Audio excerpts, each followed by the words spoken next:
Hello আমার ছোট ছোট ভাই বোনেরা, তোমরা সবাই কেমন আছো? আশা করছি তোমরা সবাই অনেক ভালো আছো। আজকে আমি তোমাদেরকে আমার গণিত চতুর্থ শ্রেণীর 155 এবং 156 এই দুটো পৃষ্ঠে সুন্দর করে বুঝিয়ে সমাধান করে দেখাবো। তোমরা ভিডিওটা প্রথম থেকে শেষ পর্যন্ত মন দিয়ে দেখো, ঠিক আছে? আগের পৃষ্ঠা আমি অলরেডি সব সমাধান করে দিয়েছি। যে সমস্ত বন্ধুরা এখনও দেখোনি, আজকের ভিডিও ডেসক্রিপশন বক্সে প্লেলিস্টের লিঙ্ক দেওয়া আছে, ওখানে ক্লিক করে ভিডিওগুলোকে দেখে নেবে। ভিডিও শুরু করার আগে তোমাদের কাছে একটা ছোট্ট অনুরোধ, যারা এখন আমাদের এই চ্যানেলকে সাবস্ক্রাইব করোনি তারা প্লিজ চ্যানেলকে সাবস্ক্রাইব করে দিও, আর যারা সাবস্ক্রাইব করে রেখেছো তাদেরকে অসংখ্য অসংখ্য ধন্যবাদ। এখানে 155 নম্বর পৃষ্ঠা কী বলছে দেখো, পেরেক নিয়ে খেলি। আমার বাবা দেয়ালে ছবি টাঙানোর জন্য কয়েকটি ছোট বড় পেরেক টেবিলে রেখেছেন। আমার ভাই স্কেল নিয়ে পেরেকগুলিকে দৈর্ঘ্য মাপার চেষ্টা করছে। তাহলে মাপ দিয়ে দেখলাম বড় পেরেকটির দৈর্ঘ্য কত।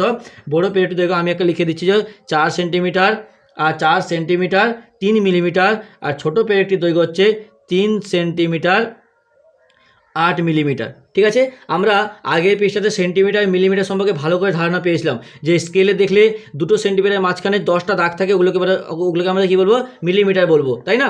তাহলে স্কেল দিয়ে নিজের জিনিস মাপি। তাহলে বলছে আমার বুড়ো আঙুলের নখ। ঠিক আছে, আমার বুড়ো আঙুলের নখ কত সেন্টিমিটার লম্বা সেটা আমাদেরকে লিখতে বলছে। আমি লিখে দিলাম যে 1 সেন্টিমিটার লম্বা। তাহলে আমার বুড়ো আঙুল কত সেন্টিমিটার লম্বা, আমি লিখে দিলাম যে 5 সেন্টিমিটার লম্বা। আমার 2 টাকার মুদ্রা কত সেন্টিমিটার লম্বা, লিখলাম 2 সেন্টিমিটার লম্বা। আমার কালী মোছার আবার কত সেন্টিমিটার লম্বা, আমি লিখলাম যে 3 সেন্টিমিটার লম্বা। আর আমার মোম আমি লিখলাম 6 সেন্টিমিটার লম্বা। এটা একটু এদিক ওদিকও হতে পারে, কোনো সমস্যা নেই, এটা কোনো গুরুত্বপূর্ণ নয়, এটা পরীক্ষায় আসারও কোনো সম্ভাবনা নেই। এটা জাস্ট এমনি আমাদেরকে জানতে হয়, মাপতে হয়, তাই দিয়েছে, আমি করে দিচ্ছি। ঠিক আছে, বলছি দেখো, অনুমান করি 1 সেন্টিমিটার ছোট জিনিসের নাম লিখতে বলছে এবং মাপ দিয়ে সেন্টিমিটারে লিখতে বলছে। তাহলে 1 সেন্টিমিটার ছোট আমি লিখতে পারি যে টয়সই পর টিপ 1 সেন্টিমিটার ছোট। তা মাপ নিয়ে দৈর্ঘ্য লিখি। তাহলে এটা দেখো, আমরা কি 2 সেন্টিমিটার মাঝখানে যে ছোটো ছোটো দাগ থাকে ওখানে কি মিলিমিটার বলে, তাহলে 1 সেন্টিমিটার ছোটো বলেছে, সে কম বলেছে, তাহলে মিলিমিটারে লিখতে হবে। তাহলে মিলিমিটারকে কীভাবে আমরা সেন্টিমিটারে দশমিক দিয়ে লিখতে পারি, আমরা আগের পৃষ্ঠাতে জেনে এসেছি। তাহলে এখানে আমরা লিখতেই পারি যে তোমার ধরো 0.5 মিলিমিটার।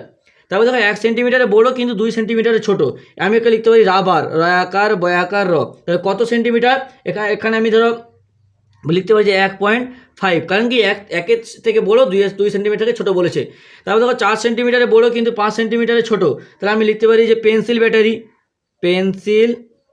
ব্যাটারি বজ্রফল আকার টয়াকার রাশি কত, ধরো লিখে দিলাম 4.3 সেন্টিমিটার। তারপর দেখো 5 সেন্টিমিটারে বড়ো কিন্তু 10 সেন্টিমিটারে ছোটো, আমি লিখতে পারি ঔষধের পাতা। তাহলে কত, এটা আমি ধরো লিখে নিই 5 সেন্টিমিটারে বড়ো বলেছে, তাহলে আমি লিখে 6.3 লিখে দিলাম। ঠিক আছে, তারপর তো কী বলছে, জিনিসের নাম মাপ নিয়ে দৈর্ঘ্য দেখি। বলছে আমার জলের বোতল কতটা উঁচু আমাদেরকে লিখতে বলছে, তাই আমি লিখে দিলাম ধরো 26 সেন্টিমিটার, যেহেতু বলেছে তাহলে লিখে দিলাম 26 সেন্টিমিটার। আমার বাড়ির চাবি কতটা লম্বা, আমি লিখে দিচ্ছি ধরো যে তোমার 4.7 সেন্টিমিটার। আমার মোমবাতি কতটা লম্বা, আমি লিখে দিলাম ধরো 5.8 সেন্টিমিটার। ঠিক আছে, এরকম একটা আন্দাজে করে একটা লিখে দিলাম। তারপর দেখো 156 নম্বর পৃষ্ঠায় কী বলছে, একটু ভালো করে এই পৃষ্ঠা অঙ্কগুলো করতে হবে। বলছে আজ আমাদের শ্রেণীতে প্রত্যেককে একই মাপের সমান ঘর কাটা কাগজ দেওয়া হলো, সেখানে আমরা যতগুলো ইচ্ছে ঘরের নিজে খুশিতে রং দেব। বলছে এখানে দেখো সমান ঘর কাটা আয়তক্ষেত্রের কাগজ আছে, কটা আছে, 1টা 2টো 3টে 4টা 5টা 6টা 7টা 8টা 9টা 10টা, তাহলে কটা ঘর আছে, 10টা। তাহলে সমান ঘর কাটা আয়তক্ষেত্রের কাগজে ঘর আছে কটি, 10টি।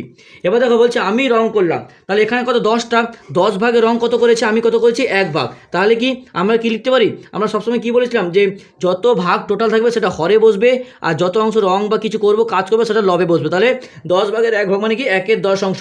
তাহলে এটাকে আমরা সেন্টিমিটার কী করে লিখবো, এটাকে আমরা ভাগ করব কি করে, আগের দিন আমি বলেছিলাম, আবারও বলে দিচ্ছি। দেখো 10কে 1 দিয়ে ভাগ করব, দেখো ভাগ যাবে না, তাহলে আমরা কি করব, ভাগ ফলে যখন আমরা কি করি যে ভাজকটা কি ভাজকটা যদি ভাগফলের থেকে বড়, এটা কি ভাজ্য বলে, এটাকে কি বলে, ভাজক বলে। ভাজকটা যদি ভাজক এটাকে বলে ভাজক, যদি ভাজ্যর থেকে ছোট হয় তাহলে আমরা দুটো সংখ্যা নেই, কিন্তু এখানে তো দুটো সংখ্যা পাবো না। তাহলে এখানে কি করতে হবে, যে আমাদেরকে ভাগ ফলের জায়গায় একটা দশমিক দিয়ে এখানে একটা শূন্য নিতে হবে, তখন 10 1 10 কত হচ্ছে 0.1, এখানে 0.1 আছে, বুঝতে পেরেছো? তাহলে এরকম টাইপের প্রত্যেকটা অঙ্ক প্রত্যেকটা সহজেই আমরা করে নেবো। কী করে করবো, দেখো নাসির রং করলো, তাহলে এখানে 10 আছে, 10টা ভাগ আছে, 10টা ভাগের 2 অংশ রং করেছে, তাহলে 10 ভাগের 2 ভাগ, তাহলে আমরা কী লিখতে পারি, 2/10। তাহলে এখানে উপরে কত সংখ্যা আছে, 2 আছে, তার আগে একটা দশমিক বসিয়ে দেবো। ইজিভাবে এগুলো কিন্তু আমরা নিজে শূন্য থাকলে, যত শূন্য থাকুক না কেন, আর যতগুলো শূন্য থাকবে ততগুলো করতে হবে। এখন একটা শূন্য আছে, তাহলে আমরা একটা আগে বসিয়ে দেবো। তারপর দেখো প্রদীপ রং করলো, তাহলে প্রদীপ কত করেছে, 1 2 3 3টা, 10 ভাগের 3 ভাগ করেছে, তাহলে লিখবো যে 10 ভাগের 3 ভাগ মানে কি 3/10 করেছে। তাহলে এটাকে আমরা কি লিখতে পারি, 0.3 অংশ। ঠিক আছে। তারপর দেখো এটা কি কত 1 2 3 4 5 ভাগ, তাহলে কত 10 ভাগের 5 ভাগ করেছে, তাহলে এটাকে আমরা কি লিখতে পারি 5/10, তাহলে এটাকে 0.5 লিখলাম, 0.5 অংশ।